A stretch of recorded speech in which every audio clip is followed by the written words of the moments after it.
السلام عليكم ورحمة الله. ازيكم حبايبي؟ عاملين ايه؟ يا رب كلكم تكونوا بخير وفي اتم صحة واحسن حال يا رب، اللهم امين. نفسك بقى تعملي كيك وتطلع معاكي هشة وكمان مرتفعة ولونها موحد زي كده؟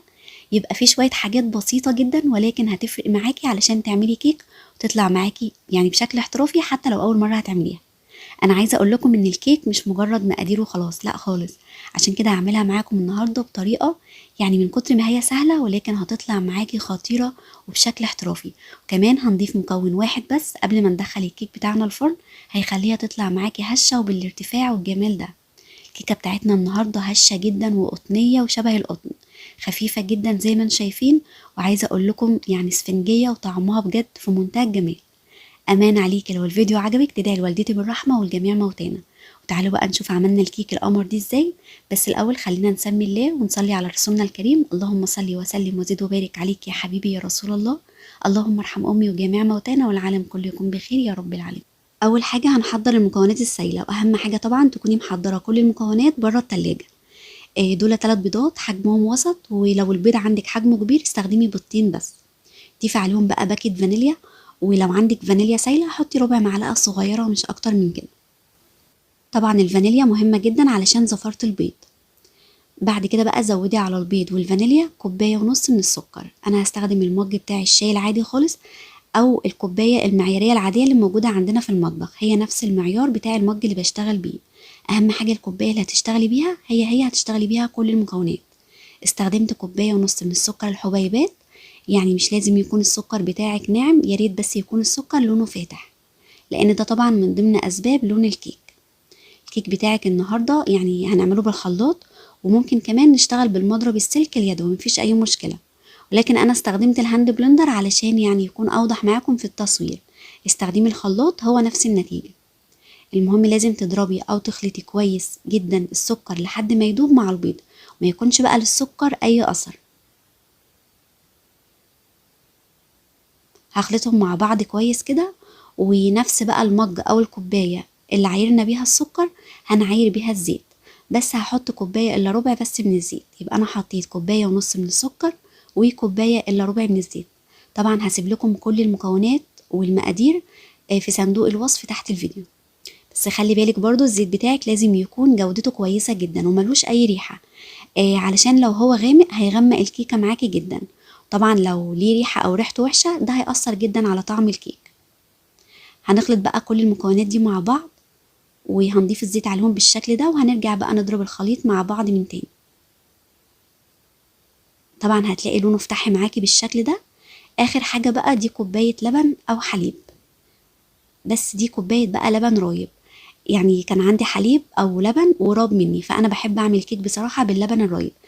سخنتها على النار حاجه بسيطه خالص، ولو مفيش عندك لبن رايب استخدمي اللبن العادي مفيش اي مشكله، هيديكي نفس النتيجه.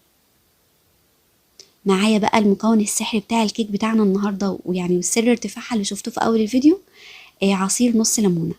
انا هعصر على الخليط يعني اللي عملته معاكم ده نص ليمونه. عايزه اقولك فص الليمونه ده بقى هو اللي خلى الكيك اللهم بارك بجد ما شاء الله مرتفعه جدا ولونها موحد وجميل.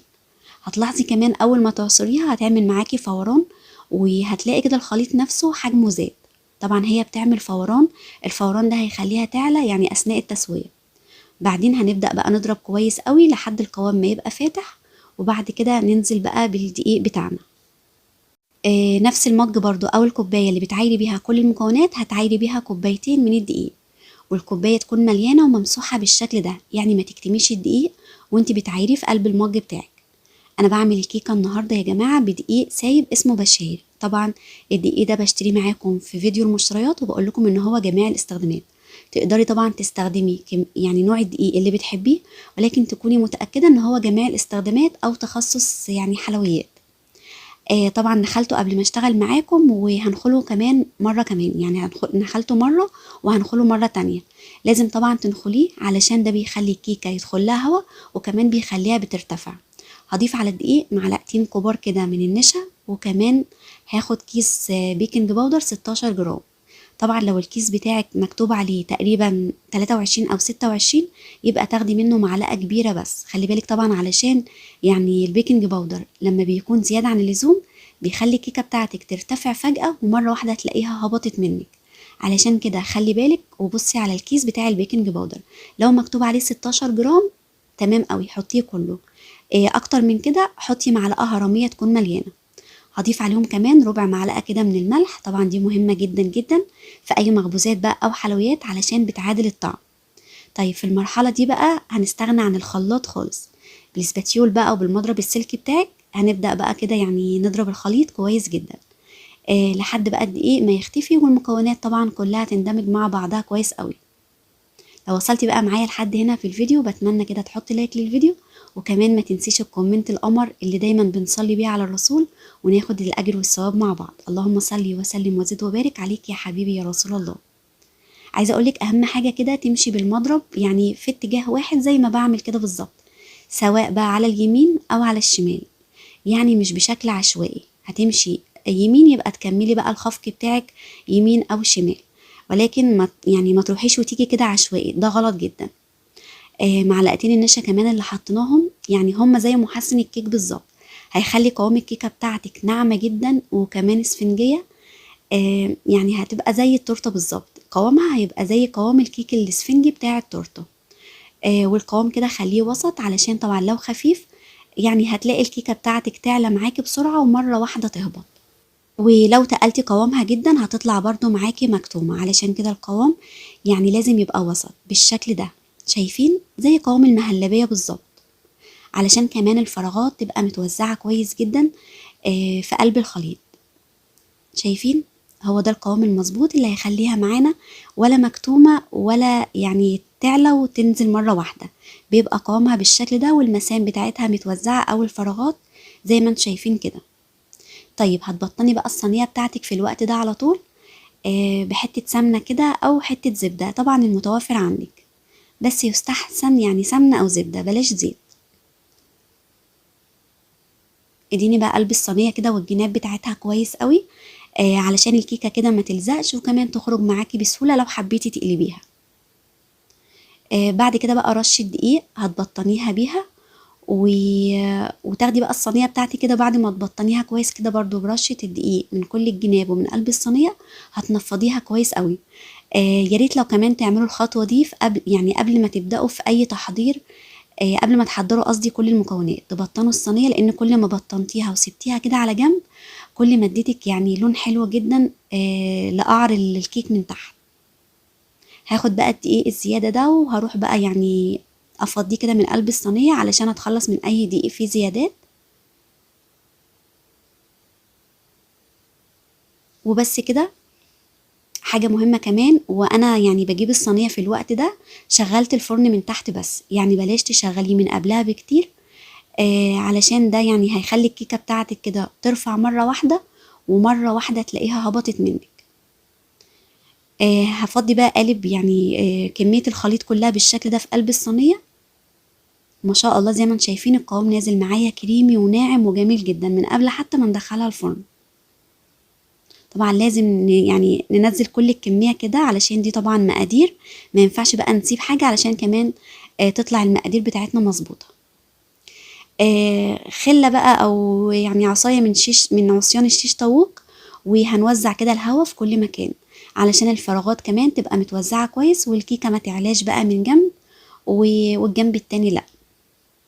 الحركه دي حلوه جدا جدا يعني انا بفضلها بصراحه عن ان انا اخبط الصينيه على الرخامه. لا بجد الطريقه دي يعني تجارب سنين والله يا بنات، انا بعملها دايما وما شاء الله مفيش ولا مره اللهم بارك يعني الكيكه غير لما بتطلع معايا ناجحه ومرتفعه وجميله جدا. كل اللي جربها بنفس الطريقه بجد بيدعيلي عليها. دخلتها بقى على فرن يعني سخن من قبلها بحوالي 5 دقايق زي ما اتفقنا، والنار كده تكون يعني مشغلاها من تحت بس على درجة حرارة 170. طبعا لو الفرن بتاعك يعني بطيء شوية خليها على 180 درجة، وعلشان تفضل معاكي بنفس الارتفاع ده بعد ما تطفي عليها هتسيبيها كده حوالي نص ساعة بس تكوني مواربة يعني باب الفرن حاجة بسيطة خالص، علشان يعني سخونية الفرن ما تخرجش مرة واحدة والكيك يتعرض للهواء على طول. ولكن انا علشان برضو التصوير وعايزة اقطعها معاكم واكمل الفيديو طلعتها على طول. بس هي ما شاء الله برضو اللهم بارك عالية وجميلة جدا جدا. لكن لو كنت سبتها نص ساعة، الحبة الصغيرين اللي هبطوا على الوش يعني على الوش دولت ما كانوش هبطوا، ولكن هي ما شاء الله بالنسبة لي عالية ومرتفعة ومرضية جدا. انتي بقى سيبيها تبرد خالص وهتبقى اعلى واحلى من كده كمان بكتير. واهم حاجه ما تغيبهاش في الفرن هو شغال، علشان كمان ما تطلعش معاكي ناشفه وفي نفس الوقت قلبها يغمق. الكيك كل ما يعني ما سيبناه مده طويله جوه الفرن بعد ما يخلص التسويه بتاعته هتلاقيه يغمق معاكي، حتى لو كانت المقادير والمكونات بتاعتك مظبوطه.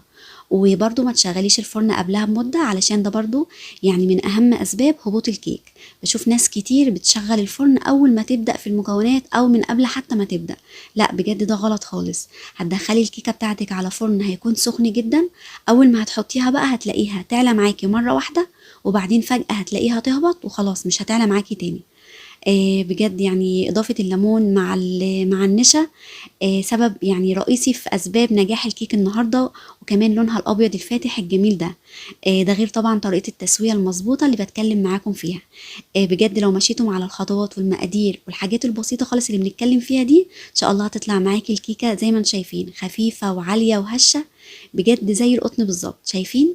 يعني اللهم بارك، بضغط عليها اسفنجية خالص كأنها كده قطعة جاتوه. بتمنى يكون الفيديو عجبكم واستفدتوا. ما تنسوش بقى تحطوا لايك للفيديو، وكمان تشتركوا في القناة علشان توصلكم كل وصفاتي وتشوفوني على طول. اسيبكم في حفظ الله، مع السلامة.